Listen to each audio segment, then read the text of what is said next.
আসসালামু আলাইকুম। স্বাগত জানাচ্ছি আমাদের আরও একটি নতুন টিউটোরিয়ালে। আজকের টিউটোরিয়ালে আমরা বিগত 50তম BCS এর আরও একটি নতুন কোশ্চেন নিয়ে আলোচনা করব। তো স্ক্রিনে আপনারা যে কোশ্চেনটি দেখতে পাচ্ছেন, কোন বাঙালি বিজ্ঞানী কৃষ্ণ গহ্বর নিয়ে গবেষণা করেছেন?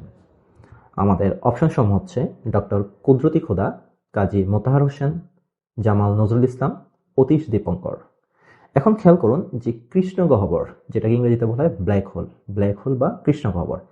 এখন এই কৃষ্ণ গহ্বর বা ব্ল্যাক হোল বিষয়টা কি? খেয়াল করুন, এই যে নক্ষত্র আছে, এই নক্ষত্রের সমস্ত ভর যখন একটা বিন্দুতে কেন্দ্রীভূত হয় তখন এটাকে বলা হয় ব্ল্যাক হোল বা কৃষ্ণ গহ্বর। অর্থাৎ নক্ষত্রের সমস্ত ভর যখন একটা বিন্দুতে কেন্দ্রীভূত হয় সেটাই হলো কৃষ্ণ গহ্বর।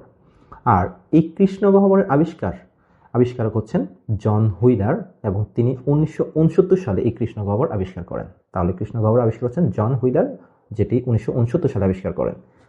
তো বাংলাদেশের একজন বিশিষ্ট বিজ্ঞানী এই কৃষ্ণ গহ্বর বা ব্ল্যাক হোল নিয়ে গবেষণা করেছেন, আর তিনি হচ্ছেন ডক্টর জামাল নজরুল ইসলাম। বাংলাদেশের বিশিষ্ট বিজ্ঞানী, তিনি এই ব্ল্যাক হোল নিয়ে সর্বপ্রথম গবেষণা করেন। তাহলে আমাদের অপশন সময়ের মধ্যে ছিল ডক্টর কুদরতি খুদা, কাজী মোতাহার হোসেন, অতীশ দীপঙ্কর এবং জামাল নজরুল ইসলাম।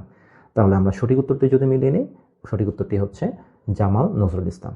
তো আশা করি এই ব্ল্যাক হোল বা কৃষ্ণ গহ্বর থেকে যে কোশ্চেনটি এসেছিল আপনারা যথাযথ উত্তরটি পেয়েছেন। দেখা হবে নতুন কোনো টিউটোরিয়ালে। আল্লাহ হাফিজ।